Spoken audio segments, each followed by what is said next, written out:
Hello, everyone, and welcome to Total Alive, the Neferata and the Vampire Counts update. There we go. Thank you for joining us. Yeah. It's quite weird when you can't hear game audio, isn't it? It's a little bit. Yeah, I mean, one of the Haunting. things devs is like famous for is playing without the audio on. And Oh, really? The audio team get very sad. Well, we've had a.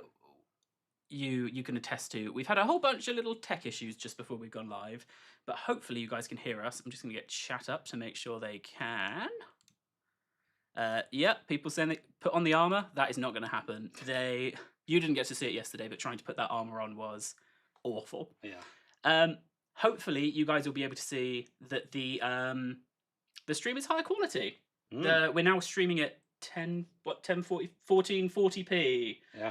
So if you support that, then not if you support it as in if you like it, but if you can support that as if your monitor can, let us know how it looks, because we've never streamed at that quality before. Does that mean even us, like we are HD? Unfortunately, we are more HD. Okay. View count just dropped. I should have warned you of that. I did put the armor in the background, but there's so many buckles. So I'm Josh. You can see it with my name there. Mitch. It's been a while since you've been on. I think Aislinn? Probably Aislinn was the last time, yeah. So what is it that you've been working on in the meantime? Yeah, so I'm designer at CA, obviously. And yeah, for this project, I have worked on the Vampire Counts rework. Yep. Neferata, and also the end games. So yes, those are the three things I've been doing for this project, and we're going to show you Vampire Counts and Neferata today. And next week we'll be showing the end game scenarios. Yeah. We did have a bunch of people in the Reddit thread asking us some questions, which I actually hadn't anticipated is what that thread would be used for, but it's been fantastic. So I've harvested all of them. What we're going to do is we're going to play through the rework. We'll start off with Vlad. Yeah. We're going to show you kind of the basics of it. We've got a save 17-ish turns in. We've also got a backup save, which is everything that we will possibly need. And then we will show Kemla. Yeah, we can switch to Kemla. And then finally we'll end with some Neferata. Yeah, makes sense. I think we'll be here about hour 15, but we'll see how long we go, how long we can talk. If we're going to show everything, it might go a bit longer. Oh, well, we'll see when we get there. There are some other little bits that we could show, but we'll see if we get there. So starting off, we showed it with Neferata. Oh, I've got to click the right thing, otherwise... Yeah. I'm one click off of danger there. Yeah. But there's a few different faction effects now to what have been here before. So there's this faction leader legendary vampire. Yeah, so one of the big things that we've done for the Vampire Counts rework is essentially like differentiate playing as a vampire and playing as a necromancer. I felt like a really kind of important distinction. So obviously kind of, you understand which characters are which, right? But yeah, as you can see from the front end, that's now kind of designated. So if we click on, you can see that it's a legendary vampire, right? But if you go to someone like Kemla, then yeah, he's a legendary necromancer, obviously. And then if you hover over that, it'll tell you, yeah, there's essentially a couple of differences. Primarily with the technology tree, which is kind of a really big change that we've made. You'll see that when we get in game. But yeah, playing as a vampire will give you some benefits to the kind of the vampirism side of the technology tree. Playing as a necromancer benefits to the necromancy side of the tree, as you'll see in just a sec. Yep. And then the other thing to mention, obviously, probably won't go through all of them, but as you can imagine, with like something like a race rework, we have changed quite a lot of things in like the balancing and the effects. So yeah, the front end effects might be kind of different for certain characters, numbers might be different, and so on. And then obviously the other big caveat we should probably give is everything's a work in progress. So, yeah, we've got it on the screen there, but I think this is probably one of the most like work in progress builds at this point we've shown, right? Usually when we're showing off this content, we're 2 weeks pre-release and we're in kind of the final stages of polishing. We're still in polishing, so expect to see possibly some placeholder text, possibly some things that don't work as intended, but we're aware of them. It's all being fixed up. Cool. Then I did see someone asking about the Siege rework. That is not 9.0, that is 9.1. Is there anything else we want to touch on here, or shall we go straight into Vlad? Do you want to quickly touch on the setting? Oh, yes. Good. Just while we're on the front end. So, yeah, people, I think, will have kind of seen this already, but we've made some changes. So one thing we've done people will be happy to see, I think, is we've kind of reworked this UI a little bit. The old front end settings were getting quite a bit of a mess, so we've categorized all of the different things now into like the kind of subsections. We got the unusual location stuff, the crisis events, endgame scenarios. We'll talk about both of those next stream. Yep. So we won't click on those for now. We won't. But then the other two things you can see is the anti-player bias slider, Yes. and then also the escalating character wounds, which is kind of a new feature that we've added, mini feature. So yeah, essentially if you hover over the escalating wounds, it kind of explains kind of where it is, but essentially this is a new feature that allows characters to get even more wounded. Yep. Kind of if they get persistently wounded over time. So after you wound a character for the first time, they'll get a trait that will, hurt them even more next time they're wounded. And we can look at that maybe a little bit more. But someone did ask if I have an old save, do I need to restart the campaign to take advantage of the new balancing? I think for a lot of 9.0, I would recommend starting a new save. Yeah, definitely just do a new save at this point. Some stuff will definitely work on your old save, but I just think new save is no-brainer. Right, well, this is our cheat save. That's our everything save, yeah. And this is my my save where I've tried to just unlock a few things that might be interesting. Whoa! What's this? Nice bit of new artwork. There's, quite a few new pieces of artwork for the loading screens in this. So this is one of them, and it looks pretty good. I've seen this about 1 billion times, obviously, having been loading in and out. It's not new for you. But yeah, it's pretty cool. All right, well, we'll be loaded in a second. I think the main thing, so obviously the blog came out on Monday, right?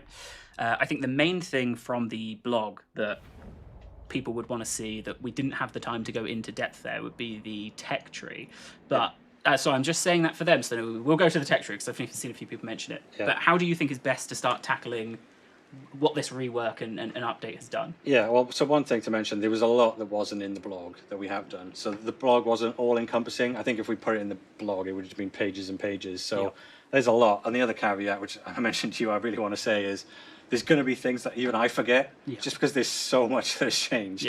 There's going to be stuff that we don't cover here that I've probably just forgotten about. Hopefully we can cover everything. We'll try our best. But there might be some stuff that you'll eventually see that, I won't cover here. So yeah, I think the best place to start is just to talk about, I guess, like the philosophy of the Vampire Count rework.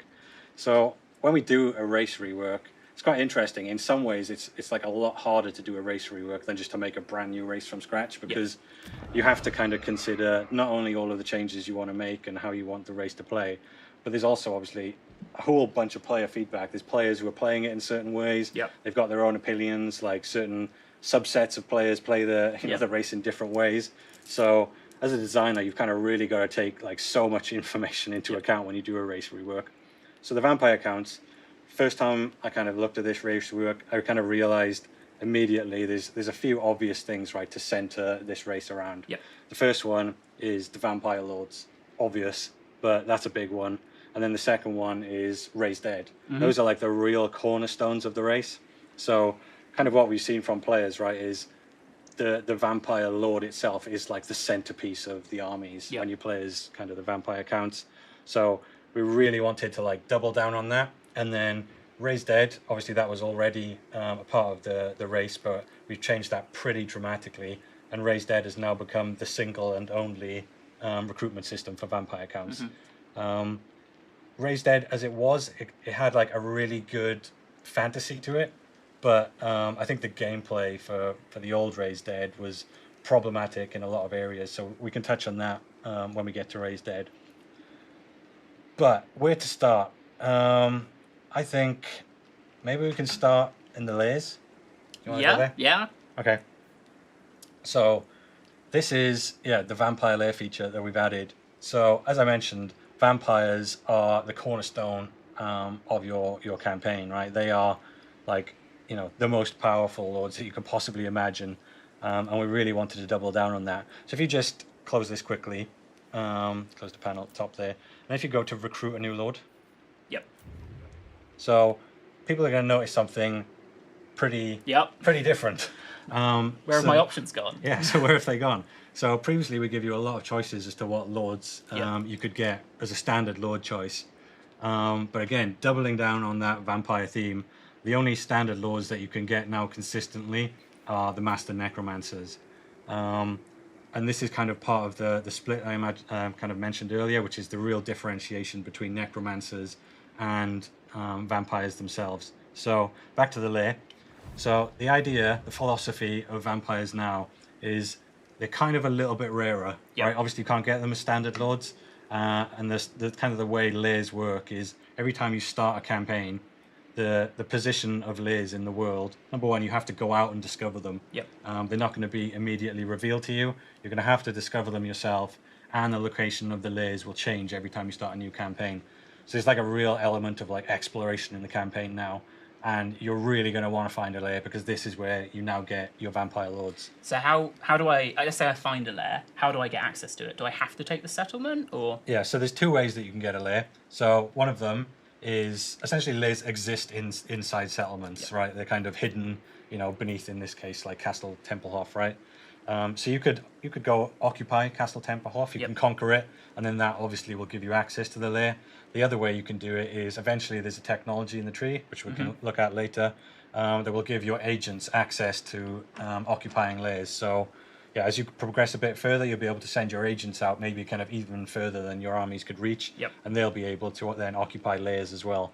And those lairs can exist beneath like even your enemy settlements, and we'll kind of see in a sec why that might be impactful. So yeah. What do you want me to click first? One of these? Now, so you can go on the center wheel. So the first thing you're kind of going to want to do is you're going to want to select your bloodline. Yep. Now, there's kind of a little bit of abstraction here, admittedly, in, if you kind of imagine it in the real world, inside the the real world of Warhammer, the vampire inside there, right, is probably already a bloodline. We're going gameplay first here, right? So we are going to let you select which bloodline you want. It's obviously one of the 5 bloodline lords. Each of them is, understandably very unique. So yeah, you're going to make your selection. There you go. What did you pick? Von Casting. Von Casting, cool. So you're going to pick your bloodline. Now you've picked your lord. You can change your choice on your lord if you really want to. But now that you picked your bloodline, now you can see kind of around the coffin here, you're going to be able to build a lot of extra empowerments. So this is kind of where you can customize your vampire. You can power the vampire up. And this feature now is going to allow you to really essentially decide how much investment you want to put into this vampire before you awaken them. Because some of these are, so I've been hoarding blood because I knew that we'd have to do stuff like this. But these are, like, blood I want to be using on some of my high tier units. So these are, some of these, pretty expensive if you want to be getting some of these more powerful effects. Yeah, so we'll talk about blood a little bit in a bit, because that's a big part of the race now. But yeah, essentially one of the core parts of this race now is blood is like a really crucial resource for you, and you're going to want to decide, because there's so many places you can spend it in the faction, you're going to kind of have to essentially strategize, right? Like, where do you want to spend your blood? Do you want to power up a vampire to the max? Then you can do that, but then obviously you might be lacking a bit of blood to spend elsewhere. So yeah, essentially this feature is now kind of one of investment. How powerful do you want to make your vampire? And there's a number of different upgrades. You can click through all of the different categories. There's kind of... What would you say so followers then? So this focus more on things that they come with? Yeah, so imagine followers as, kind of their followers from when they were back, kind of awake, right? Essentially, like you've got maybe their old necromancer, right? You can raise a really powerful necromancer with them. You can give them a starting mount so they don't have to progress down the skill tree. You can give them a bunch of extra corpses. We'll talk about corpses in a sec. And then if you go to the very left upgrade, this is a really cool one. This is why I mentioned this kind of really impactful. If you get a lair underneath an enemy or farther afield, it's because you can eventually spawn the Lord with an army if you really want. If you don't spawn them with an army by standard, they'll just enter your Lord pool and you can kind of put them in one of your existing settlements. But yeah, you've got the followers category, which is things like that. And you can see some of these are locked off through text, right? Yeah, exactly. So technology tree will allow you to essentially unlock lots of different upgrades that you can get in here. So to start with, you're like somewhat limited. You've still got some choices, and then as you kind of progress down, unsurprisingly, the vampire side of the technology tree, that'll give you a lot more upgrades in here, allow you to make your vampire even more powerful. If you really want. So this one is knowledge. So this is kind of where you can start your vampire with additional ranks. Allowing you to just like spit out a really high rank vampire if you really want to, and you're kind of willing to do that investment. The next category. This one is called like the artifacts of the vampire. So this can give you kind of ancillaries starting on the character if you want to. You can essentially get like a fully kitted out lord if kind of, again, that's what you want to do. Yep. And then the other one will allow you to maintain the vampire layer after you've awakened the vampire. So normally after you awaken a vampire, the layer just falls into ruin, right? But this will allow you to maintain the vampire's layer, and if you do, keeping that layer will give you lots of extra benefits. So if you've only found a few, you might want to. You know that this is effectively a tax you're going to have to pay if you don't want to keep going out to search for more, right? Well, so the one thing to mention is you can only get one vampire per layer. Yep. So really kind of what keeping the layer does is it just gives you a bunch of extra buffs, like it'll give you excess blood and stuff, right? Just I see, got you. So yeah, once you awaken a vampire in the lair, that lair's done. Yep. It's kind of used up. If you want another lord, you got to go find a new lair. So the next two, these are kind of where it really gets interesting. We don't have to go through all of these, but these are traits. So you can customize your vampire with traits. What I like about these is all of them have a little bit of a drawback. Yeah, right? so this is really the intention. What we kind of really don't want to do is just make this pure power, right? Yep. You can certainly get like quite a lot of power for the Lord in here, but the traits inside the feature are much more focused on customization. So kind of like a good one would be, what's that one, bottom left? Yeah, so Magically Adept. This is like one of my favorites. So this one, you can kind of instantly see the point of this, right? It becomes, your vampire becomes much less, durable in melee, lots less hit points, but he becomes much more of a caster. Yeah. So this is kind of the point of, all of the traits is how do you want to customize your character? There's trade-offs, but there's a lot of, benefits as well. So the previous one was just, kind of focused on their power. The next one is focused on their legacy. So these are kind of similar. Oh, that's funny. But yeah. So yeah, these are similar. Their traits, again, they have some trade-offs, but they're much more focused on kind of even doubling down on that, sort of differentiation in playstyle and how you want to use the character. That's a really interesting one. So if you're the commander, you've got really high rank units, you're doing fantastically, but if you're giving them trash, then they're performing awfully. Yeah. Cool. We won't flick through all of them, but hopefully this is enough that people have been able to see some of the intent for it all. Yeah, get a taster. Should we build a vampire? Can do. I have just enough blood. There's a question, how will the AI handle the vampire lair mechanic? Yeah, so the AI uses it just like the player. So the AI will do all of the things you'd imagine to get the lair. They'll use the agents, they'll occupy territories, and then they'll use the feature just like a player does. They'll decide which bloodline they want, and then also they'll customize it as well. I have our Twitch extension on, which we're not going to use because I have no idea how that will work. So they've awoken. We've got a vampire, and then here they are. There they are. Yeah. So now you can obviously recruit them at your own leisure. Yep. They end up in your pool, and if we had built that building that or that upgrade, that empowerment that allows you to put the vampire into an army, then they would have appeared outside your settlement as well with a small force. Fantastic. So and we can see the lair. It's gone. Yeah. We've used it. So yeah, it's still kind of this is one of the things that might change. It still kind of leaves you a little remnant to remind you of what you did recruit there. The horror I've brought into the world. Exactly. Yeah. So that's vampire lairs. That's vampire lairs. There was a lot of interconnecting stuff there with blood and corpses. Where do you want to go from there? Yeah, I mean, so much. One thing to mention is a lot of the race rework now. It's quite like intertwined, so a lot of the features like interact with each other. So that generates a lot of gameplay. I think it's pretty good. So yeah, where to go to next? I suppose we could talk about corpses and blood. So you can see on the left in the province panel, we've now got a new resource as well called corpses. So when you fight battles, understandably, things die, and then those things create corpses. So battles are primarily the way that you get corpses, and every province has its own pool of corpses. So if you fight a battle, next to Templehof, then this pool for the province of Northern Sylvania, the corpses there will increase based on kind of the casualties that were suffered on both sides in the battles that occur in the province. So one of the things we did, it's a little bit technical, but we added a new system that allows you to have resources like in other provinces. So if you were to go to another province that you've got kind of nothing to do with. So over here. Yeah, so there you go, Kemperbad. and Talabek land, right? So you can still see there are corpses. And are these being generated by AI battles fighting each other? Yeah, so all battles in the world generate corpses. So, you might stumble across a province that, like, oh, wow, there was, a massive war here, ton of corpses. That obviously would be maybe a good part of your strategy, right? You want to head to where there's kind of lots of corpses. So the corpses are persistent. They'll always exist in provinces. Even if you kind of go to a province and you leave, the corpses will always stay there. Yep.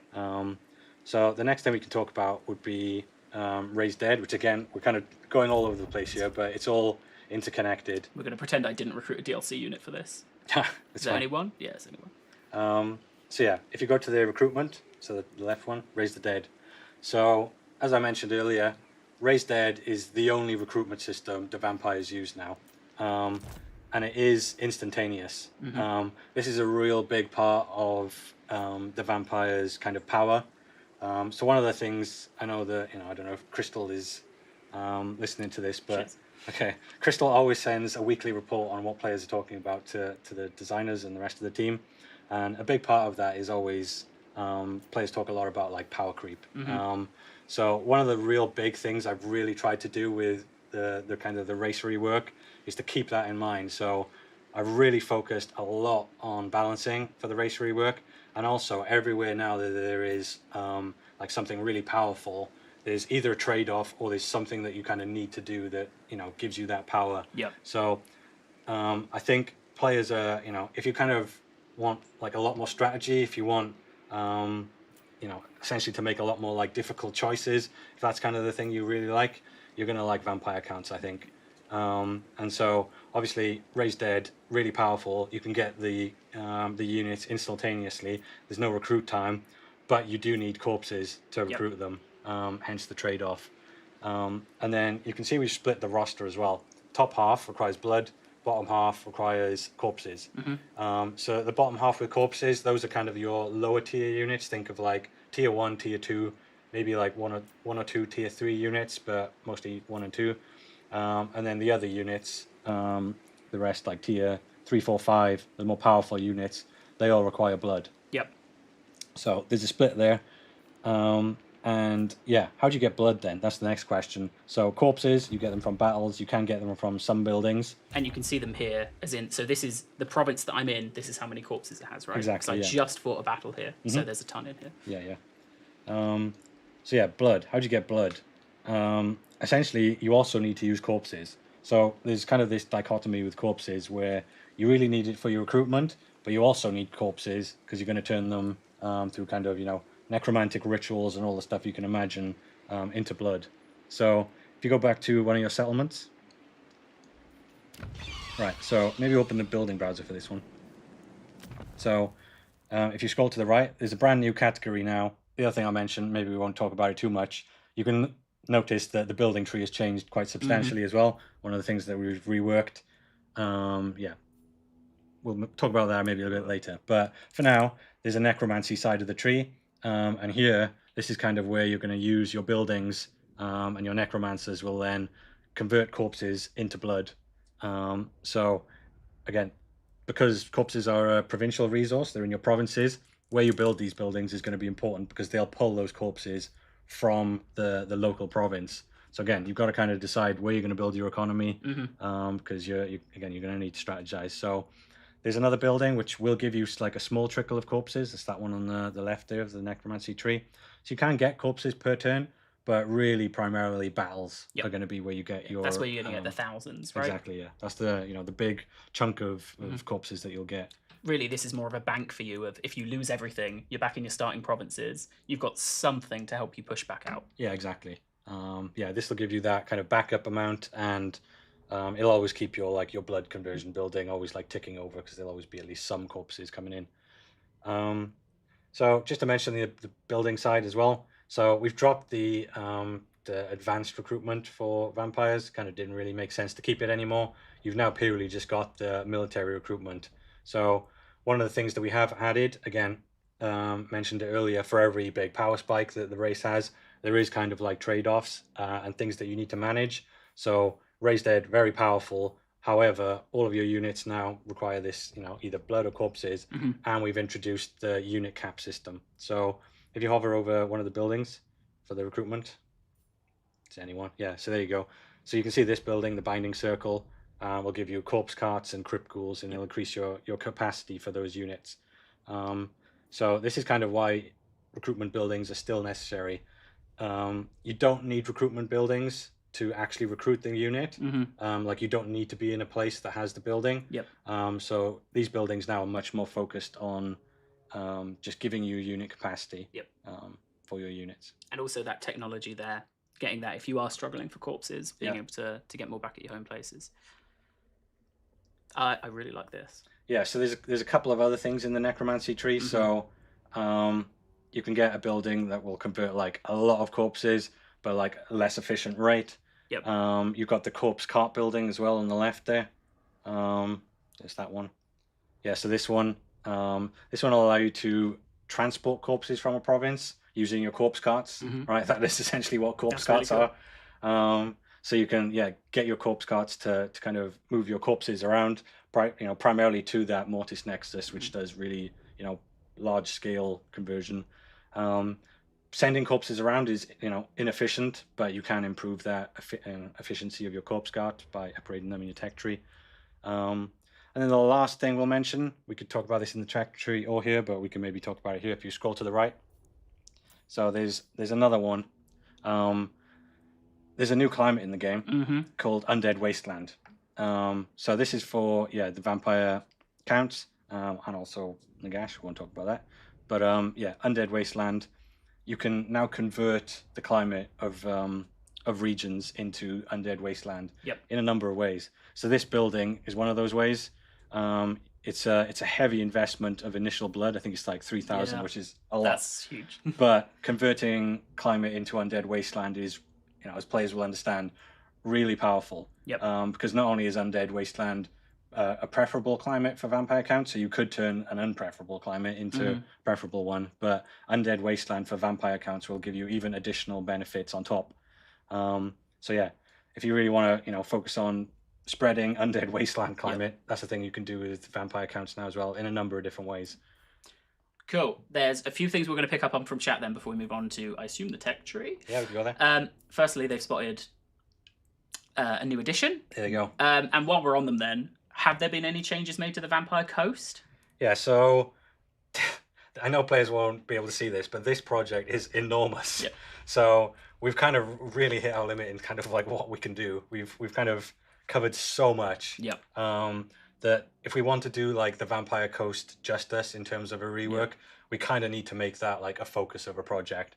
So we didn't really have the capacity to focus on Vampire Coast for this time around.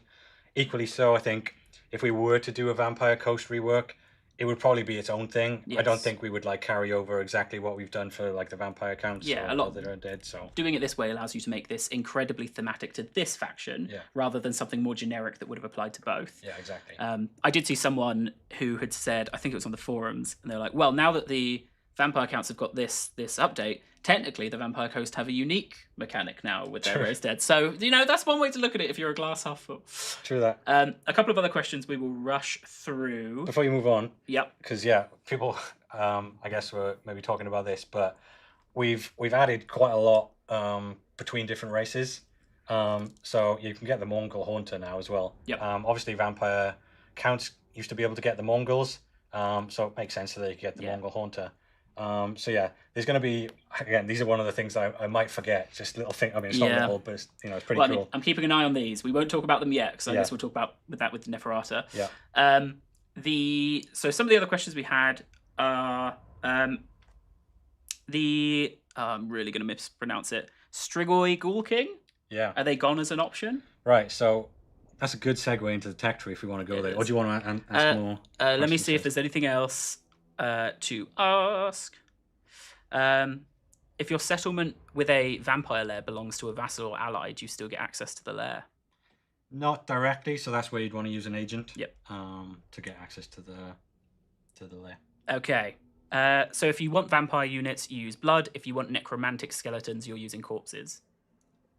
Yeah, kind of. I mean, it's we did go for like a thematic differentiation between which use corpses and which use blood. There'll be against like a little bit of abstraction here, like why does a ghost need blood, right? to drink, to summon it. Yeah, Draw the pentagram. Exactly right. You can just think of it as like, necromancers doing weird rituals with blood. That's how you get ghosts, right? Something like that. So I think this is probably for me like the coolest thing to have seen. I know like the Vampire Layers is maybe my top feature, but the tech tree, yeah, I think is. So this is where we've been researching. I think the stuff in here is so cool. yeah. Where do you want to start? So I'll start by saying, if people don't like this tech tree, I'm going to jump out of a window because is this your life's work? I went so overboard on this tech tree, and I think personally it's probably the best tech tree in the game, and by quite some margin as well. So I've put a lot of effort into this tech tree. So it's not like other tech trees. The things that you're going to get in here are like really quite interesting. Now you do get your standard stat increases and various things, but there's so much in here that like unlocks features or make features work in different ways, or real like gameplay differences. So you're not just coming in here and getting plus 1% whatever, right? There are some, as I said, it's at least plus 2%. Yeah, it's at least plus 2, but there are some texts like that. But like the majority of texts in here are like really quite interesting. I think they've all spotted one very specific tech already. We'll talk about we will talk about it in a bit. Yeah. So the one thing to mention, I mentioned this when we talked about the front end. So we've made a real big difference between vampires and necromancers. So if you play, you can see on the left, we've got two different categories, right? Vampirism and necromancy. Yep. So if you play as a vampire, you get benefits to the vampirism side of the tech tree. You start with an additional technology already researched, and also you have no unlock conditions to anything on the vampire side of the tree. If we were playing as a necromancer, there would have been like a couple of key unlock conditions that you'd have to meet to progress down the vampirism side of the tree. Now we are a vampire in the necromancy side of the tree. There are some conditions that you need to make to progress down this tree. So depending on who you play as, it's kind of going to be easier or harder to, progress down one side of the tree. So is the gaining corpses for battles here an example of one of those? Exactly, yeah. So you'll need, gain even more corpses as a vampire. That'll give you more access to the necromancy side of the tree. For the vampirism side of the tree as a necromancer, I think the condition is to get more layers. So the more layers you get, the more you can go down the tree. And then there's a third category of, I guess, the shared interest between the two. Yeah, kind of. So the vampirism side of the tree focuses on things more focused on vampire side of the race, right? Necromancy, again, more focused on necromantic stuff. So more focused on corpses here and raised dead and things like that. Vampirism more focused on blood, the layers and so on and so forth. The dead, so the vampirism and necromancy trees, they are much more campaign focused.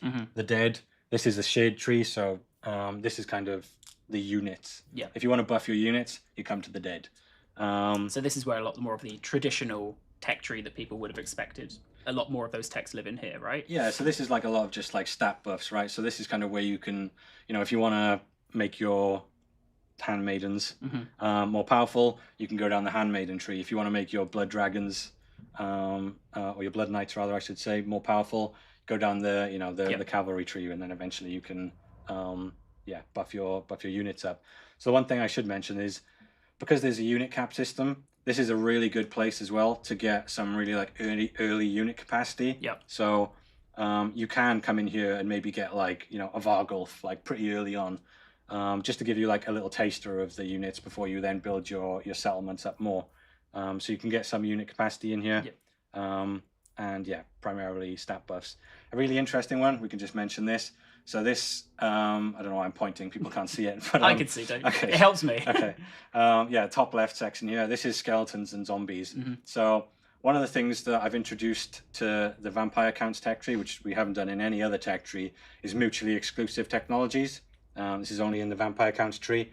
So there's a couple of branching technologies now that when you make your decision, it'll lock out other technologies. Interesting, yeah. So that one's a really interesting one. Yeah, so this one, right, this is what you can do with your zombies. Yes. So you can see from this one, the Unfeeling Dead, right, this will weaken your zombies a lot, but it'll make them much more into like a meat shield. If that's what you want your zombies to be, you can go for this one, right, which will kind of just like more generally buff your zombies. And then the one on the left, I think, will give them like armor piercing a little bit. So you'll have this, again, weak, but it's just like really annoying, Yeah. you know, And they're meat fast. shield. Yeah, and it'll make them a bit like, you know, fast as well. So Your rollerblades on. yeah, you can kind of, you know, customize your zombies. What do you want your zombies to be? But you can only make the choice once. So, do you want to start with vampires or necromancers? Let's go vampires. So yeah, one of the things with this, you'll see there's a category called Ascendant Legacies at the top. So these are kind of really powerful. You can think of them like rewards a little bit more than technologies. So they'll give you really powerful things like unlocking a feature, right? Like blood decrees. So this one will give you access to the Undead Wasteland climate that we talked about earlier, and give you access to that building, which is really powerful. This one allows you to focus on, you know, the crossbowman and Sylvanian handgunner units, if that's kind of really what you want, and give you an extra building. This one unlocks the rush construction feature, which allows you to spend blood to do that. And this then was a bunch of cool... a bunch of followers, yeah. So dotted throughout the technology tree in both necromancy and vampirism, there's a bunch of followers that you can unlock. And yeah, it'll give you an instant one of those followers, and it'll unlock them to be dropped from future battles as well. So to get those Ascendant Legacies, you need to unlock one of the Bloodright technologies, which are dotted throughout the tree. And that'll give you some other additional things as well, which we can talk about later. So yeah, this top category here, which is the layers. So this will unlock the additional, so like the crypt excavation one. Oh yeah, just there. So that'll give you access to the, you know, their artifacts category in the vampire layer. So that, you know, in the vampire tree, this, if you want to get more stuff in your layers, naturally you come here. We should probably then address the two big elephants in the room. Okay, should we start with the bottom one? I think that's the one. So the Red Duke wasn't on the Confederation, the new Confederation panel. Yeah, but we'll get to that panel. Is here. Yeah, so the Red Duke, we know people want him to be a legendary lord. We've heard that feedback. It's not really on the cards for this project. Might not be on the cards in the future. You know, to quote what we always say never. But the Red Duke, yeah, not a legendary lord in terms of a traditional sense. You can't play him from the front end. However, because we know people like the Red Duke so much, we wanted to, like the you know, the proper legendary lord confederation feature. We want to give you a way to always get the Red Duke if you want to play with him.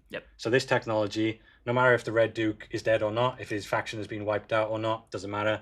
If you get this technology, the Red Duke will join your faction as essentially a pseudo legendary lord. We've given him quite a few different things. We've changed his traits. We've changed his defeat trait even. We've given him extra ancillaries. So Red Duke, spiced up, and you can always get him in every single vampire playthrough now. So that's cool. Red Duke, big win there, I think. Next guy. So yeah, this is kind of one of those things where we've kind of got like quite a bit of crossover between Nagash and like the vampire counts. So we won't talk too much about Nagash, obviously, but as you can imagine, he's undead and he has very close links with the vampire counts, being, you know, undead. And so Wallach Harkin is part of the DLC. I think he's specifically linked to Nagash, and if you buy that, then you'll get access to Wallach as part of the vampire counts as well. So this technology will be there if you own the Nagash. If you own the DLC, you'll see this tech. If you don't, you won't see the tech. But yeah, if you get this technology, it'll give you Wallach as a legendary hero in your faction, and you can see his unique trait there. So yeah, probably leave Wallach to maybe the Nagash stream if you want, just because he's maybe slightly more associated with that. Although obviously he's a blood dragon. Anything else? I think that covers it for now. You know, there's still plenty for other people to discover on their own. Dig in. We won't go through every single one, but just to mention then, in the necromancy side of the tree, just like Wallach, we've got Dieter. I can never say his second name. Helsnicht. Oh, you're brave for trying that. Yeah, I mean, who knows how to pronounce that properly? I'm sure chat will tell us. But yeah, another legendary hero. Again, I'm pretty sure he's part of Nagash. So if you own that DLC, again, you'll see this technology. If you don't, you won't see it. But if you get this technology, you'll get Dieter as legendary hero in your vampire count playthrough. So yeah, really cool bit of, like, you know, like people saw from the Mongol Haunter character earlier, right? We took him from Vampire Coast, give him to vampire counts because it makes sense. Why not? Right? And same with these guys. It makes sense to be able to get them as the vampire counts. So cool, you can do it. I'm seeing a lot of people ask about the Ghoul King because we did promise them. Yeah, Ghoul King. That's a good point. So Ghoul King is a real pain in, I won't swear, but pain in the butt. Just because I really wanted to get that philosophy of only having necromancers. So I wish we could just like delete the Ghoul King because we've got the Bloodline, the Bloodline, obviously version, Bloodline Strigoi. But we realized that the Ghoul King was part of, I forget the name of the DLC, but like one of the very first Grim and Grave? Grim and the Grave, there you go. So Ghoul King was obviously part of that DLC, so we can't delete him. So you can still get a couple, I think 3, maybe 4 of the Ghoul Kings. So you'll get those from the necromancy side of the tree. So I think, for example, if you go to maybe the Long Lords of Long Dead Dynasties, that's a mouthful, you can get a Strigoi Ghoul King. So some technologies now will give you an instant Strigoi Ghoul King placed into your pool, but these won't be like the repeatable lords that you can just get infinite of. You are limited in the number of Ghoul Kings that you can get. So yeah, still covered that. They are still in there.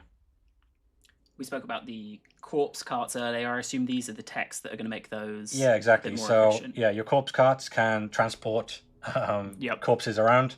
And you can, improve the efficiency of your corpse carts because you can imagine corpses just dropping off the end as they're going over bumps and stuff. Come in here, upgrade your corpse carts. You lose less corpses when you move them around. So yeah. One cool tech, actually, just before we move out of the tech tree, if you go to Dark Laboratoriums, I believe is how you say that. This is an interesting tech. So if you get this tech, and there's one in the vampire side of the tree for blood as well. If you disband your units, you'll get your corpses back, so you don't lose them. So it's just a little one there I just wanted to mention. And then you can see some other mutually exclusive trees as well. So like Puppet Master goes into Countless Souls or Endless Legions, and not an end of beginning. Yeah, same. So do we want to talk about this bit before we end the... Sure. So yeah, separate... Also, if there's any of the big top ones that are of interest to you. Yeah, so there's Necromancy Unbound, that's a cool one. So there's actually a replenishment limit in the game of 50%.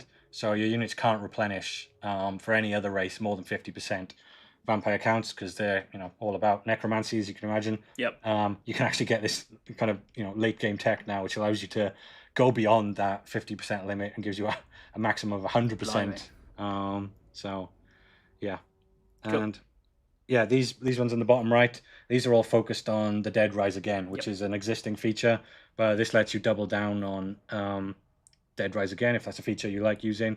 And again, you want to kind of invest in that, come and get these techs, and it'll make that feature even more powerful. But with as well slight trade-offs for making that more powerful, right? Because this is very strong. Exactly. Cool. That's the tech tree. That's the tech tree. Bloodlines? We did mention the Confederation. So we did mention Confederation. So yeah, let's talk about that. So this is one of the panels we should mention that is work in progress. Particularly, I'm talking about the objectives. We've changed the objectives just recently. I'm not sure if these are the final ones. I don't think they are. We cut them down a little bit, simplified them a little bit. So expect the mission objectives to change. However, you can imagine they're themed on similar things. But yeah, this is a Confederation feature. So yeah, we know players like collecting the Lords. It's definitely a cool part of the game. I really love that aspect of being able to get all of the legendary Lords into one faction. Whether that's thematic or not, you can argue that for all the different races, admittedly. But it's such a cool piece of gameplay. It's something people will know from all of our recent race reworks, right? We even did it for High Elves. We always kind of want to encourage, maybe not encourage, but allow this now. So if you want to get all the legendary Lords, you can. But again, requires investment earlier. But power creep has been a big part of my focus on vampire counts. And if you were to ask me, Josh, I know you shouldn't, maybe the marketing team would be angry for me saying this, but I have a feature in the game that I absolutely hate. Oh, yeah. And it's Confederation. Right. In terms of, I love that you can get the Lords, yeah, but I absolutely hate Confederation in terms of the fact that it gives you territory. Right. Because if you imagine, what is the point of the game? It's start with no regions, end up with lots of regions. Right. That's kind of what you're trying to do. So it's a shortcut for So you. I hate this. We've introduced a button where you push this button and it just gives you a ton of regions. It's just like, I hate that so much. And it's part of why campaigns just, teeter out maybe too early, part of why you get too powerful too early on. So, screw it. I've made a big difference here for the vampire counts. You don't get the territory of the vampire counts when you confederate them. You only get the lords. So one of the changes we've made are all of their armies will be destroyed and all of their regions will be given to another vampire faction. We're calling it like the Vampire Remnants faction. Might change that name, not sure. But it'll be given to another vampire. But I think that answers a question from chat that was going to be there already of, but if you own a vampire lair... Yeah, so if you own a lair or if you own a coven, which we'll talk about when we get to Neferata, that's one way to keep the region. So yeah, I'm sure that'll be maybe divisive. Who knows? But I really believe in this. I think it makes the game better. So that's how it works for vampire counts. If you don't like it, email Josh, I guess. Oh no! We'll put my email up at the end of the stream. My personal one. Yeah. Okay, next. God, so many. We're not even done yet. We are 45 minutes into the stream. We have not opened Neferata. I know. I'm trying to go quicker, but Bloodlines. Let's talk about Bloodlines. Bloodlines were an existing feature. They were cool, very thematic. That's how you used to get the Bloodline Lords. Obviously, now you get them from Vampire Lairs. We did want to keep them, not least because there's some really cool artwork. Yeah. But also because it was nice to have like a sink for your kind of late game resource. Obviously, one thing we've glossed over, but I think people realize we've gotten rid of blood kisses as a resource. It was like a really problematic resource. It was a bit troublesome thematically, like how are you collecting blood kisses, right? It's just didn't really make sense. And also the gameplay associated with blood kisses was not really something that we enjoyed or wanted to encourage.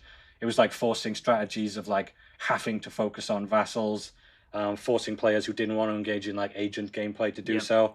So we didn't like blood kisses. It's gone. So instead now Bloodlines panel, you need blood, which is the new resource obviously. And what you can do with the Bloodlines, obviously people can see them all here. You can primarily get a couple of things from each of the Bloodlines. This is a way to get some unit capacity.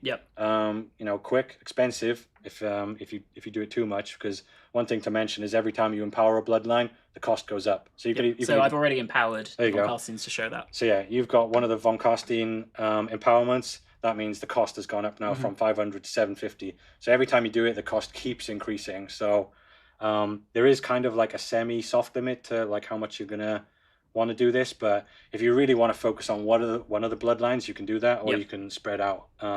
Each of the Bloodlines will give you unit capacity associated with the Bloodline, and also you'll get a thematic kind of campaign-focused effect. So Strigoi will give you replenishment. The Necrarch will give you instant research. And then the other thing each Bloodline do is it'll power up any kind of Lord associated with that Bloodline.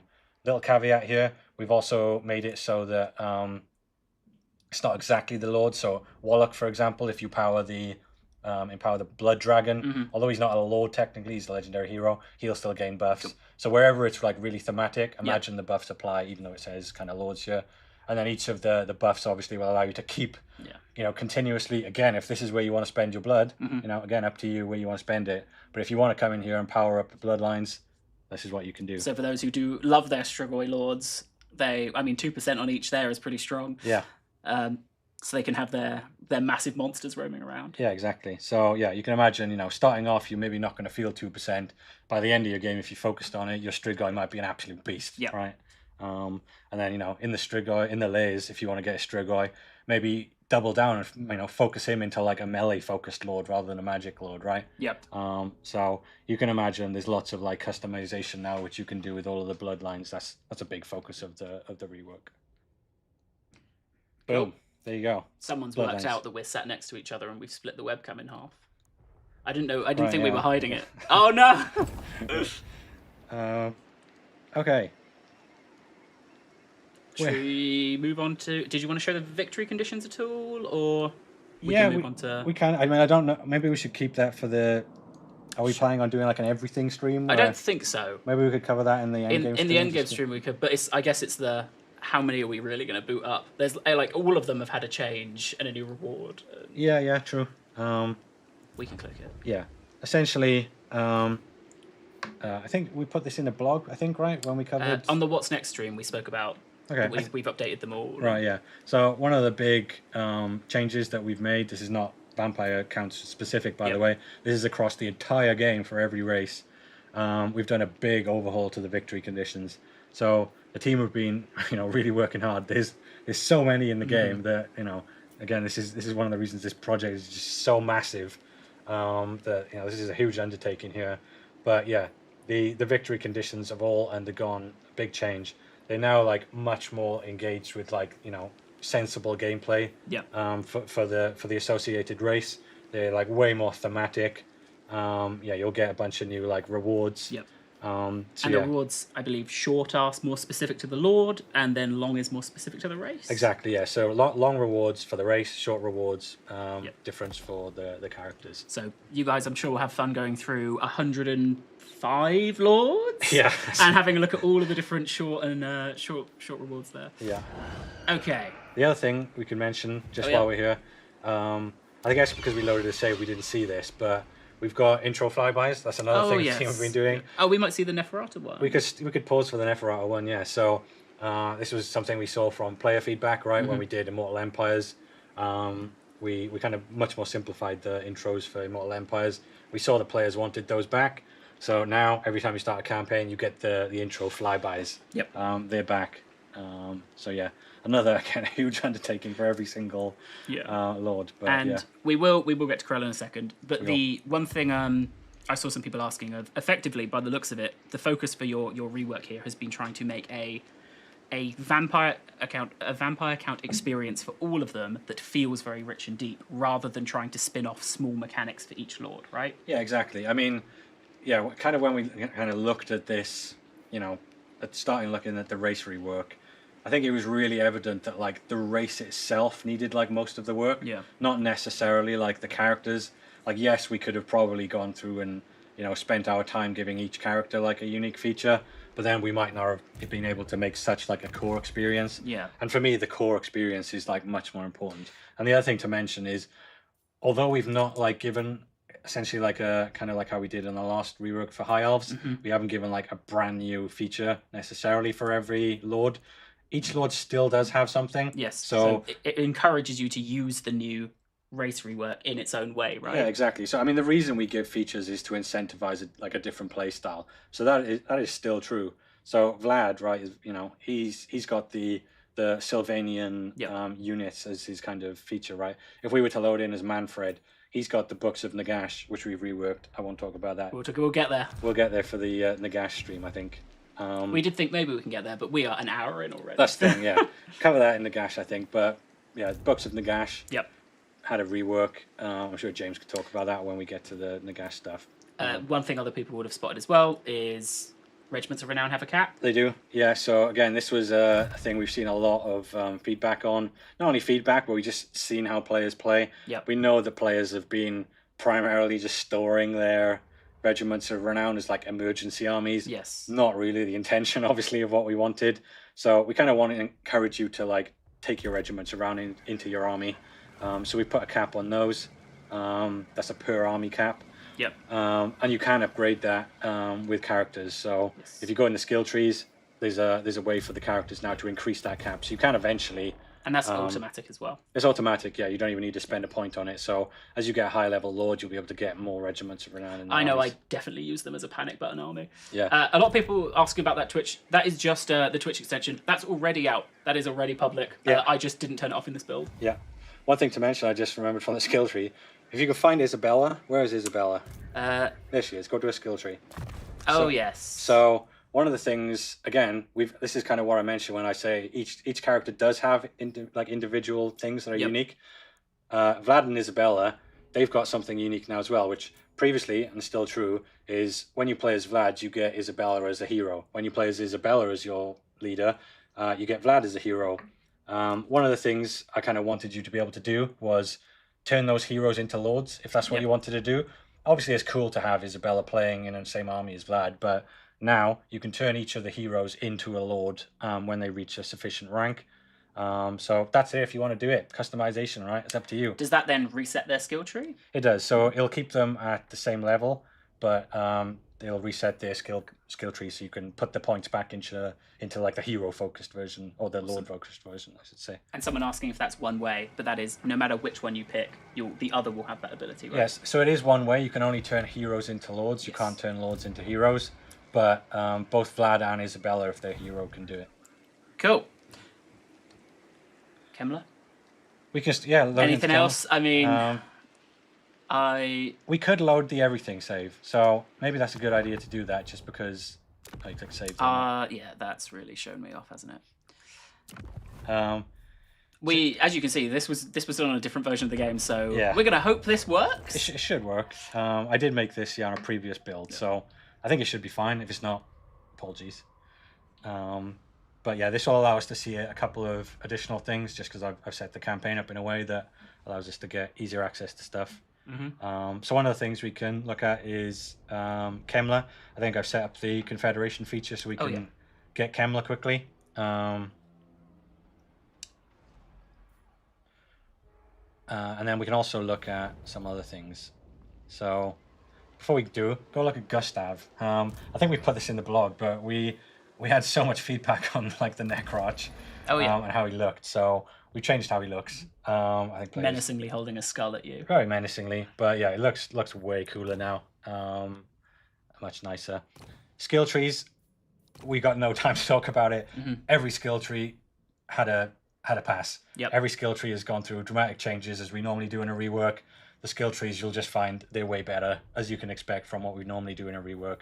We've addressed, I think, pretty much every single skill tree. So, and there's stuff in there as well that also is interacting with the new mechanics. So Yeah, I've seen stuff in there with blood and with corpses and yeah, exactly. So lots of stuff getting intertwined, all building on all the new features. So yeah, if we go into Confederation feature, so we have not actually tested pressing this button on this build. We've not. Before you click that's it, fine. So you can actually see here, because this was on the test build when I made this save, you can see now the requirements are different. Yep. So this is actually the final requirements for Kemmler, for example, as opposed to what you saw earlier, which was the work in progress ones. So this is the final ones, just if you're curious.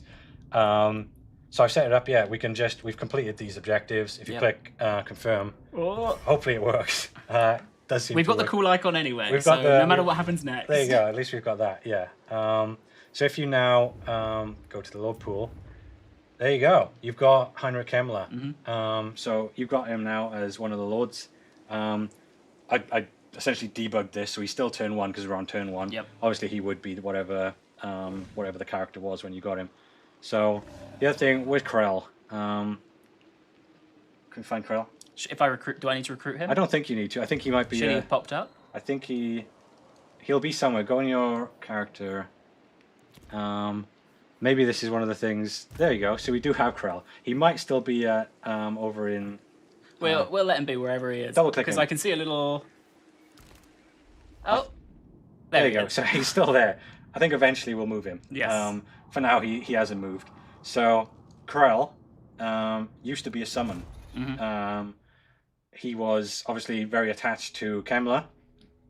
Again, won't talk about Nagash. He's a bit linked to Nagash, as we'll see eventually. So we wanted to make him legendary hero for that, and we had again a lot of feedback on players wanting us to make Krell legendary hero. Yep. So he is. When you start as Kemmler now, you'll get Krell as legendary hero, and when you confederate Kemmler, you'll get Krell alongside. We've changed Kemmler's summon in battle, so it's no longer Krell. I think it's Khanwraith, I think I want to say. So yeah, he's a hero. He's got a skill tree, as you'd expect from what we've done for so this previous is a reworked legendary skill heroes. tree from nothing to... From nothing to something. So yeah, there you go. You can get Krell. Any particular skills you're fond of? I mean, just generally, I think turning him into a bit of a beast. That's kind of what He's doing a lot Krell is all about. A lot for Graveguard by the looks of it. Yeah, I mean, white stuff as well, obviously. Very thematic for Mr. Krell. Fantastic. So the Kemmler's old faction is now Remnants. Yeah, it will be. So we won't see it because the Fog of War is there, but that Remnants faction will have taken over his territory. Originally, I had it set up so the regions were abandoned. Yep. But we had kind of feedback that internally and stuff that wasn't really that fun. Caused a bit of problems. So now there'll still be a vampire faction there if, like, you happen to be next door or whatever. So that applies to both the technology ones for Musalon and for all of the Confederation factions as well. I like that you have access to the tools to do this because I have to manually play everything that I want us to be able to show. Yeah. So when you sent me this, it was, what have I been doing all this time? Yeah.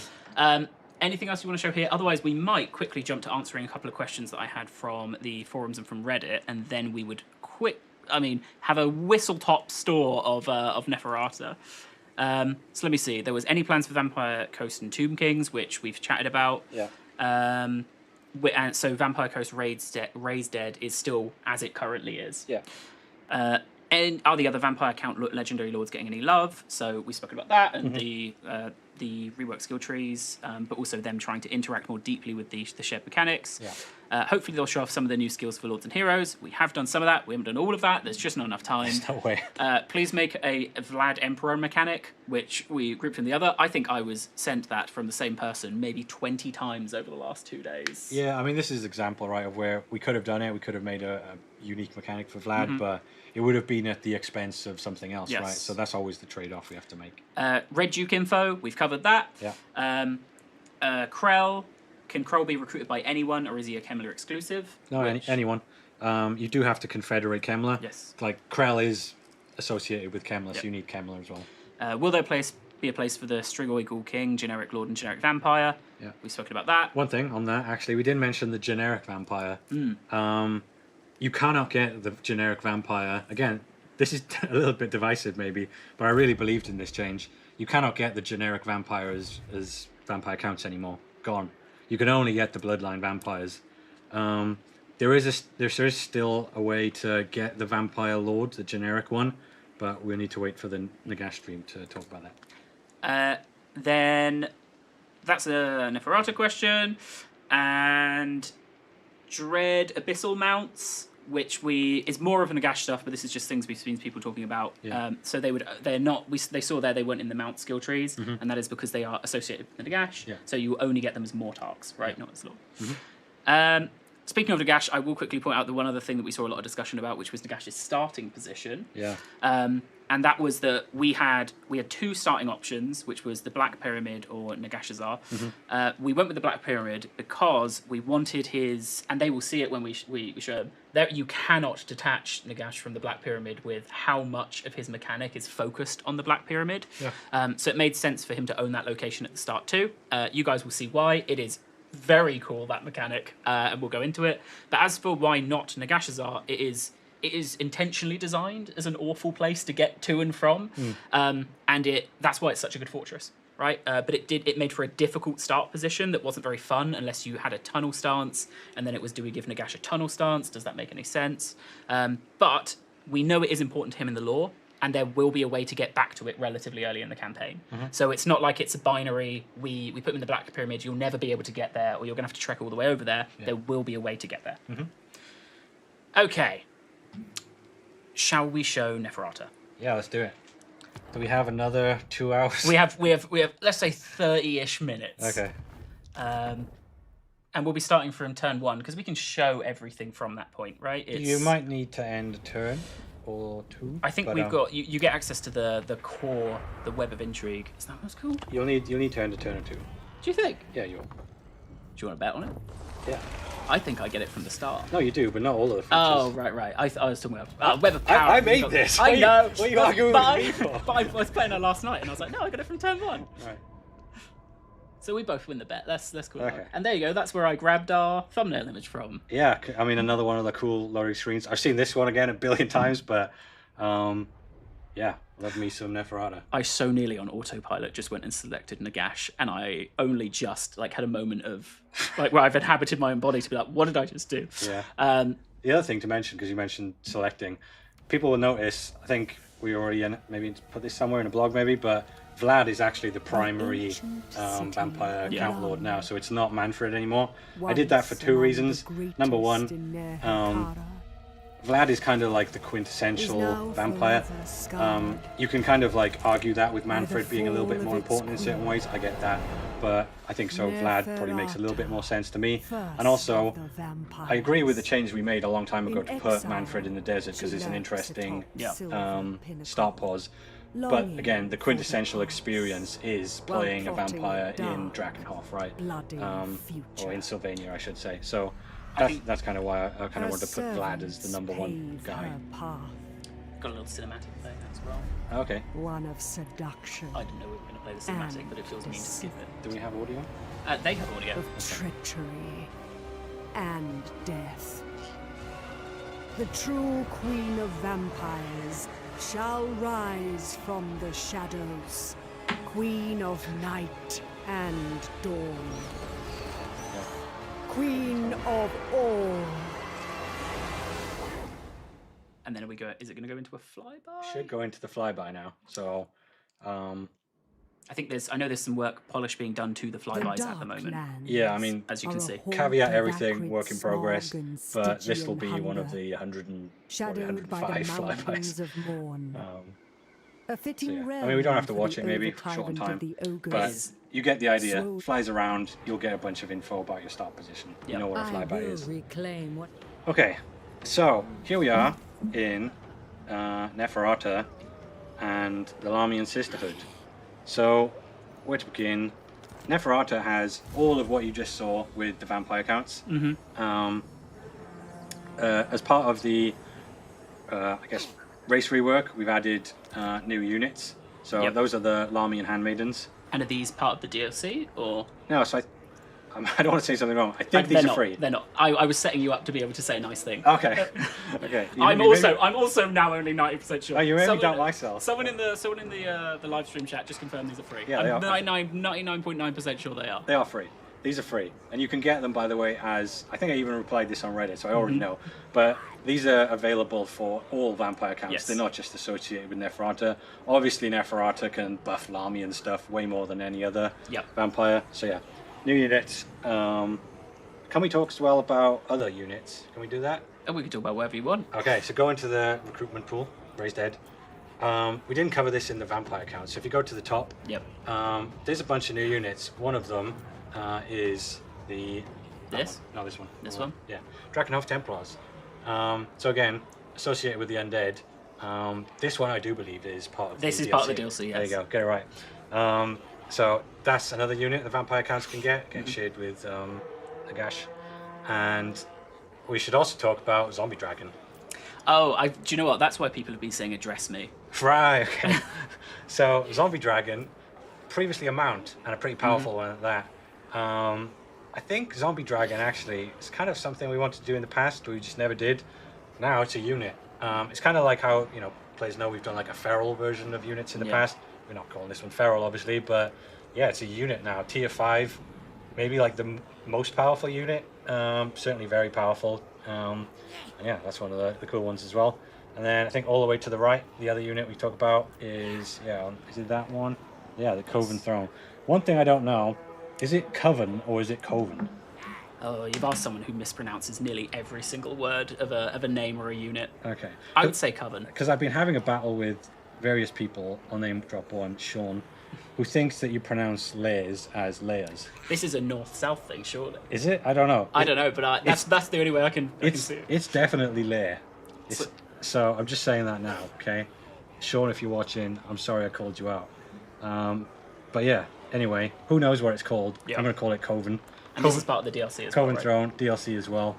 And that is a mount for if you own the DLC. Exactly. It's a mount for Neferata and co, and also it's a unit, so it's both. The Zombie Dragon, is that part of the DLC? No, I think it's free. I also think that, but again, if the people watching can definitely confirm. Yeah. The other thing to mention, just while we're in this panel, because I completely forgot, there are unit caps. Some units are infinite, as you see from the infinite symbol. Didn't mention that, but you can see it there. So you're kind of what people call your trash tier units. They're infinite. Cool. Yeah. And I think we covered all the units. Cool. Okay, moving on. A lot of free units as well. And obviously, one thing to address is there was a time when Neferata was going to be our first character pack. Yeah. And then I think the discussions internally was, well, if we're going to do this whole big vampire count rework and update with end times, well, it makes more sense for Neferata to be part of that, right? Yeah, To be exactly. integrated into it. I mean, I think kind of like, we, when we did this rework and we did Neferata, we started from scratch, but I think, fundamentally it makes like a lot more sense to make Neferata part of the free stuff when we were doing the rework. And also we knew we were going to do the, Neferata justice, right? So we weren't too worried about whether she was going to be a DLC or a free DLC. Yep. She was going to get cool stuff either way. But so. the units, we thought, they're made, we should include them as part of the free update. Yeah. All right, let's talk about Neferata's features. Cool. So Neferata, maybe like a tiny bit more complex than just kind of like your base Vampire Counts faction.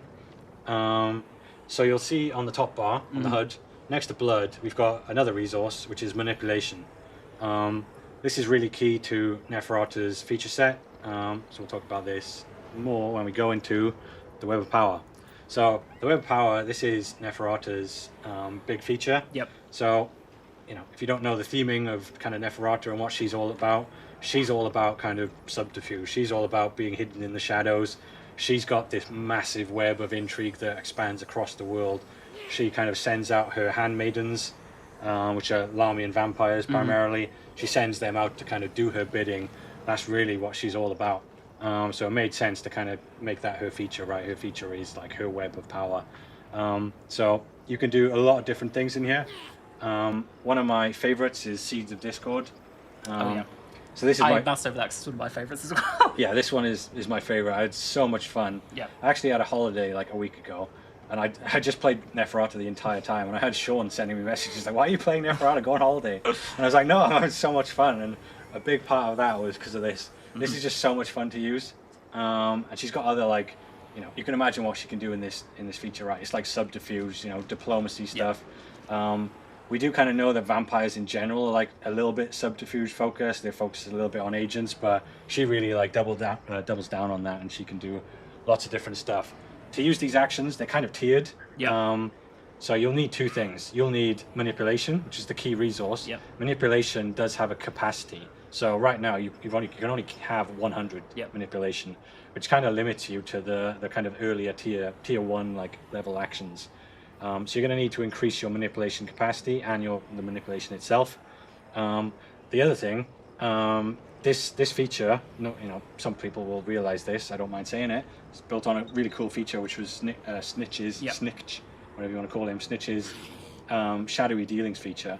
And a really cool part of this, like mechanic, is that it requires agents to do the actions. So, for example, if you want to do like the final hand, which I think is like an assassination. Yep. Right, so if you select that one as well.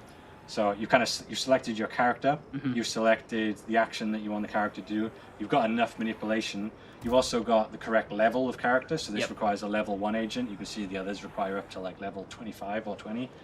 So now you can, you've targeted Mr. Argor here, so you can assassinate him now. So shall I? You can. I mean, we'll lose our character. So the other thing, it'll send the character off on. They'll need to recover. But they don't all have that, right? So no. So there's one or two I think that only do diplomatic penalties, and I think the rest, because they're quite powerful, that kind of acts as the cooldown. It'll send the characters away to recover for some time. People are suggesting we seduce the goblin instead. Seduce them, yeah. You can do. This again, I mentioned this a few times. There's a little bit of abstraction here. Where obviously the Lamian agents particularly, they go off and primarily manipulate humans, but again, gameplay first here, right? Use your head. We wanted to make this feature usable no matter where you are, so you can do it with all races. The next thing we should talk about is we need to end turn. We gotta do it. Should I hit the Lord first? No, don't have to. Okay. Just end turn. Look, I hate skipping the research one. It feels like I've just lost time. Yeah. Even though I'm not, and this isn't going to be one we play for more than 10 minutes, it still hurts. So one of the things, while we're going through the end turn, one of the things that Neferata has is she has a unique campaign-only agent. So you can kind of think of these agents as similar to the Doom Engineer that the Skaven have. This means that you can't embed them into armies. They're only on the campaign map, and they only do agent actions. What these handmaidens do is they primarily are responsible for a feature, which is the Vampire Covens. we'll talk about those as soon as you get. Here we go. So Neferata has a whole narrative. We won't talk too much about the narrative, but her narrative is focused naturally on defeating her arch nemesis, which is Khalida. Yep. Her narrative as well is focused on going back to Lamia. And this is the kickoff of her narrative. One of the cool things, as I mentioned, is the handmaidens. And all of the handmaidens, I made sure to kind of pull out the handmaidens from the lore. So Imentet. Imentet was her first handmaiden. So you now get access to your first handmaiden on turn 2. Yep. So if you continue, and she will appear, I believe. There you go. Imentet the first. Yep. So this is a good point to go back into. Don't move it yet. Go back into the tech tree. Neferata has a 4th category. She does. So talking about how crazy the vampire tech tree is, gets even crazier with Neferata.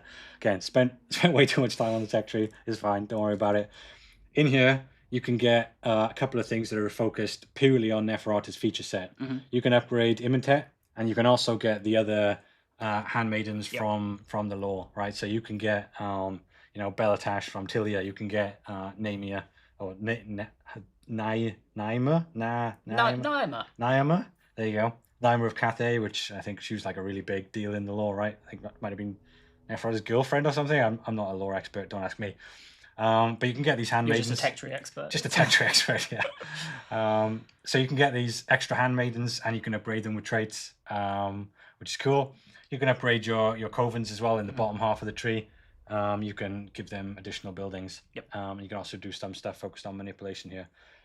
Okay, out of the tech tree, let's go back to the handmaiden. We now need to make the handmaiden. So you can see she's got a single action, which is establish vampire coven. Yep. So you can only make vampire covens in major settlements. So you'll need to go to, I think it's that one. So you'll need to enter it again. But we'll need to. Oh, there's a layer in there as well. Okay, so this is one of the bugs. This is not going to work. Go somewhere else. We need to go somewhere else. Currently, there's a bug where you can't make a layer and a coven. So you'll need to send it to another major settlement. If only we had a tunneling stance, Maybe we'll go over here. See what Well, agents don't have that anyway. No. Gates of Zara. I mean, while we're over there, I can intern. Yeah. Just start moving us over there. One thing that people did notice is in the Legendary Lord Select screen, there will be the ability for Neferata to recruit some Tomb King units. Yeah, so this is part of Neferata's narrative. So if you head back to Lamia, obviously that's a big part of her narrative. Within Lamia, you'll be able to build, I think it's called the Temple of Blood. I think that was kind of where Neferata was. Oh, here. Starting to after our seduction as well. Get out the way, bro. So yeah, I think that's kind of where Neferata was doing all of her stuff in Lamia before she left. So if you build the Temple of Blood back in Lamia, that'll give you access to. I think you head that way, maybe. I've been told by chat that this is the closest major settlement, and I trust them. Okay, I mean I think it's that one, which may be one turn closer. This is why I never trust chat. Don't trust chat. Never again. But yeah, what was I talking about? Neferata. Oh, Tomb King units. Yes, that's right. Because I was like, I swear I had to go here for some reason. You do. So yeah, you can get some additional units, which are the Tomb King units. So she can get some Shabti, Tomb Scorpions, Sepulchral Stalkers, and what was the last one? The Nectar Sphinx. Yeah. So yeah, you can get some Tomb King units, Neferata, which is pretty cool, right? That's harkening back to her days of being down there with the Tomb Kings. Keep it in time, we'll get there. If we know that there isn't a vampire there, but it would have been very funny if we had gotten there and there was another vampire there. Yeah. And we're just running around. But yes, we are still in development. We're still polishing up. Those are the kinds of things that we're still cracking down on. Yeah, I know for a fact there's a programmer fixing that right now as we speak, so I wouldn't worry about that one. But yeah, essentially, we can talk about the feature before we get there. Vampire Covens, they are where your handmaidens essentially set up shop, right? That's kind of where they do business. So I think Tower of Gorgoth, right, is capital. There you go. So when it said you've discovered a vampire lair, my heart froze for a second there, bitch. Yeah, so I mean that's a good example, right? As you'll be going around the world, you'll be discovering lairs. Down, so yeah, you found another one in Crookback Mountain, right? So enter in one more time, and then these handmaidens. when you get them to establish a coven, as we're about to see, they won't remain on the map. They'll run the coven. They'll remain in that settlement, essentially doing the business of the coven. Someone was asking, is there a way to reduce the amount of corpses in a province when you're not playing as an undead faction? I believe you won't see the number of corpses, Yes, right? you won't see them now. Don't die. I mean, that's it, right? You just need to be cognizant of the fact that if you're fighting vampire counts and you're taking casualties, you know, scripted tour, you can just click through that. And then, now you can... but yeah, be cognizant of the fact the more death that you make happen around vampires might end up bad for you. So just don't fight any battles? Giving them corpses. Yeah, or just drag them somewhere else or something. So yeah, Imhotep has now established your first vampire coven inside the Tower of Gorgoth. So this is a vampire coven. The first thing we'll mention, we might change this UI. This is I made this UI, which is why it might change. But on the left side of the screen in the panel, you'll see something called concealment. Yep. So this is kind of like a measure of how hidden your covens are. Even if you get like down to 0, that you won't essentially be like discovered in the way something like an Undercity works. It's just a measure of how aware the settlement owner is of the fact that they've got a coven there. So if you do drop to less than 10, you'll start getting some... Go back on that. On this? No, the thing you were on. Yeah, so if you do drop to 10, you can see you will start suffering some penalties. You'll be losing manipulation and suffering big penalties with the region owner. The way covens work are... Concealment is really critical. You want it to be high, and you can increase the capacity of concealment as well. But you're going to need to actively manage this. So as I mentioned earlier, for the power of the faction, there's a trade-off. You can get the web of power. You can do some real powerful stuff in there. But you need covens to essentially manage the manipulation. Manipulation is what they're responsible for. Yep. And manipulation is what you need for the web of power, obviously. So one of the things you do in here is you can build buildings that will... that's a whole new building tree. Essentially a whole new building tree, yeah. So here you can kind of have extra ways to gain, if you go through the ones on the right. These are all different ways that you can get concealment. So you need to strategically place your covens. You need to decide, like, you know, here, right? You can see you're not getting the concealment here from being in an alliance, trade agreement, or a vassal. So maybe go make a coven in one of your, in your allies' territory. That would make sense here because you'd get benefits there. Maybe make it in a, different, like a smaller region or so on, right? So decide carefully where you want to place your covens. That'll affect where you can do with your concealment. Concealment needs to be high because then that will, through other buildings, I think if you go into that one. This one? Yeah, and then go on that one there. So this is where you get your manipulation. The higher the concealment, the more manipulation you get per turn. So you want to make your covens because they give you manipulation. You want manipulation because that gives you the web of power. So this is the trade-off. You need to actively manage your handmaidens and your covens, because that will be what decides how much you can use the web of power and use the power within. A few questions. What happens if you conquer a settlement with a coven? So you can't own a coven in your own region. So if you were to conquer the Tower of Gorgoth now, your coven would be gone. However, as I mentioned, the handmaiden is running the coven. So if this region gets raised, or if you occupy the region or some other ways, the handmaiden will just come back out, and then you can move her on and move her somewhere else. If you go back in, there's the building, and then go on that one, and then go on that one on the right. So this one, you can abandon the coven yourself, and it'll give you the handmaiden back. So it's the idea that they're actually in there doing all of these things. Yeah, exactly. Right? So if your concealment gets low and you kind of think, this coven's just a lost cause, kick your handmaiden out, tell her you're going somewhere else now. Put her in a more strategically, apt location. Again, you need to actively manage them. And also there's a couple of things extra you can do in covens, not just concealment and manipulation. So you can buff your handmaidens. You can go on the one on the right, which is that can give you you can train a new handmaiden to go off and make another coven if you go on that one there. So there's these two on the right. You can steal the income from the local settlement. And the one on the right, that's one of my favorites, is you can boost diplomacy with the region owner. So if you were to decide, you know what, I really want to manipulate Chaos Dwarf. I want a Chaos Dwarf ally. Go make a coven in one of their settlements, build this, and over time your relations are going to keep increasing. And then you can just make an ally out of them. You can get the allied recruitment units and stuff. So again, decide carefully where you want your coven to be. Are you paying the upkeep of the handmaiden while she's running the coven? I don't think so. Maybe yes or no. I'm not 100% sure. I'll have to check that one. And then you got a lovely little reminder of where they are. Yeah, exactly. We're So, being told off so much by chat for how we're pronouncing these things. That's why they're saying we're rage baiting them, because they're saying it's Coven. it might be Coven. I think it is Coven It because probably you've got is. the word Covenant, right? But I'll dub over all of this in the VOD. yeah, I'd do that. I mean, I've just been saying Coven, so I mean, at least I got Lair right. If you didn't, I would have been concerned. Okay. There was a question if Neferata got the Dread Abyssal, her unique Dread Abyssal, even without being connected to Nagash. I believe at the moment that isn't the way it's set up. At the moment it is very Nagash orientated. Yeah. But, you know, if there's a lot of feedback on that, that's something we can talk about. Yeah, exactly. Shall we show her skill tree? Yeah, we can. Unless there's more you want to Coven about? Coven? Oh no, I don't know which one's right.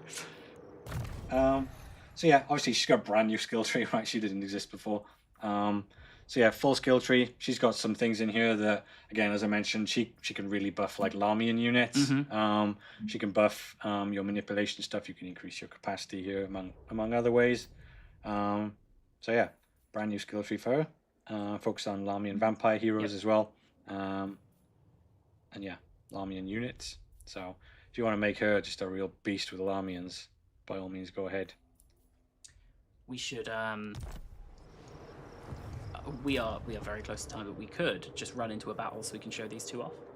Sure. And I also didn't mention it, but new hero is the Larmian hero. Yep. So obviously we've got the existing vampire heroes, but this is one much more focused on being a Larmian. Larmian vampire hero is different to a handmaiden, just to be clear. Okay. We will do this battle, and then we'll answer. We'll check on if there's anything else that has been asked about, and then we'll move on to there. People ask about the Twitch button. Again, it's not new. I've turned it on in the settings because we were going to do a Warhammer 3 stream, and then the Odyssey came out, and we did a Pharaoh stream. Yeah. But for those of you who want to stream, there's a lot of stuff you can do with it. It's not on by default. That's why that button's there. Yeah. It's not new. It's just you haven't seen it because it was in the last patch, so it's not been around for long. Before you fight the battle, click on Silver Pinnacle, something I forgot. On the left here, you got blood decrees. So this was one of the things that you could unlock from the technology tree. So these are provincial actions. They require blood for 2 of them. The one on the left, this is new. You actually can spend population surplus and you get corpses. Wow. So if you've got like, I don't know, maybe a Chaos Dwarf is about to attack Silver Pinnacle, you're like, don't have enough corpses to get a quick zombie army. Maybe sacrifice some of your population surplus. Get a bunch of corpses. Or, grab yourself a bunch of defensive supplies. Yeah, a bunch of defensive stuff. You also got the movement range one. So there was a question of if Ulrika interacts with Neferata. Yeah, we saw a lot of feedback on that recently. We had to check with GW on that. So my understanding of where it currently is, I believe we're trying to do that. We just need to like double check a load of different things, like technically is that fine, and also like does it work with the law and stuff like that. So stand by on that. It's something we're aware of, something I think we're like looking into doing, but we just need to check. So if it's not in 9.0, that doesn't mean it's a no. It means there's more that we need to look at. So we'll update you as to what the resolution of that is when we have a resolution. Yeah. Okay, didn't level up first. I never do in my campaigns. It's just so I can upset as many people as possible. It's fine. I've seen you play battles before, and you're so good. Thank you. That Thank you. You know what? You're the first person to have said that. Right, not sarcastically. Not at all sarcastically. So yeah, here they are. They look pretty cool. One of the I saw this actually. Something on Reddit was calling out. I think it was Reddit, but we've made some really cool little details here. So, like where Neferata pulls her handmaidens from, are places like Cathay and such. And there are lots of like different little nods to like how all of the handmaidens look. Oh yeah, press K. Be a professional. I was showing the stats. Oh right, sorry. So yeah, there's kind of a lot of little nods if you like zoom in and look at their artwork, and you can kind of suggest like, oh, this is where they maybe she recruited them from like Kislev or from Cathay or whatever, right? So yeah, they look really cool. Menacing. Yeah, menacing. Really fun unit to use. They're really good. 2 different versions as well of like Death and Shadows, and yeah, these got glowing blades. Really good like anti infantry. I think one of them is, and Yeah, nice to throw in your front line. Yeah. Maybe alongside some chaff units or something like a zombie. We have the Lord. Yeah, there you go. She looks pretty cool. And then this is Neferata herself, and that's her unique ability with her cat. Yep. I didn't know this myself actually, but I think that is her. She had a cat from the lore. Oh, well. So this is our representation of that. You didn't want it sitting in the top of the hat. I mean, the cat is in there. You just can't see it. Ah, that's why it's so big. Yeah. If there was a cross section of it, there's a whole little house. Yeah. Fantastic. Well, thank you so much for taking us through everything. I am going to have a quick look and see if there's anything else. But this was longer than we anticipated, but probably as long as we knew in our hearts it would be. Yeah. There's a whole bunch here in the Vampire Count rework. So we've not touched on all of the skill trees. We've not shown off stuff like the zombie dragon. So there's still plenty for you guys to dig into yourselves. We've not shown off all of the text, but there's just an absolute ton in here for people to dig into, and that's why it got its own stream. Right. Is there a cap on vampire lairs? Essentially, so there is a set amount in the world when you start the campaign, but there's probably going to be more than you'd need eventually. Obviously, though, they get further and further away, right? So you do need to expand. There are a bunch of other questions about when we're doing other streams. So when will the Nagash stream happen? So we are streaming every Wednesday some end times content, right? So next week will be endgame scenarios, except next week where it's on Tuesday. Yeah. So Wend times Wednesdays is every Wednesday except next week where it'll be Tuesday. Yeah. On Wednesday next week, I believe the plan is that we will have a Warhammer 40,000 Alpha Strike focused on our Gamescom build. This is me announcing it, but also we will have a proper asset out where we have the map with all of the times, so you'll be able to find out when that is then. But otherwise, on Tuesday about this time, me and you will sit back down and we'll go through all 3 endgame scenarios. Cool. We're not going to play through them. No. We'll trigger them, and then we'll talk about the mechanics of them, and we'll scoop up anything else. Anything else that we see in the meantime that you guys want us to talk about.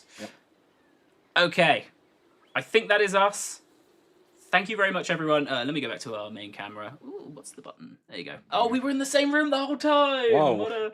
Thank you very much, everyone. Really appreciate you all tuning in. So next Tuesday, we will have more end times. And then on Wednesday, we'll have a bit of 40k. Nice. And then every Wednesday for the rest of...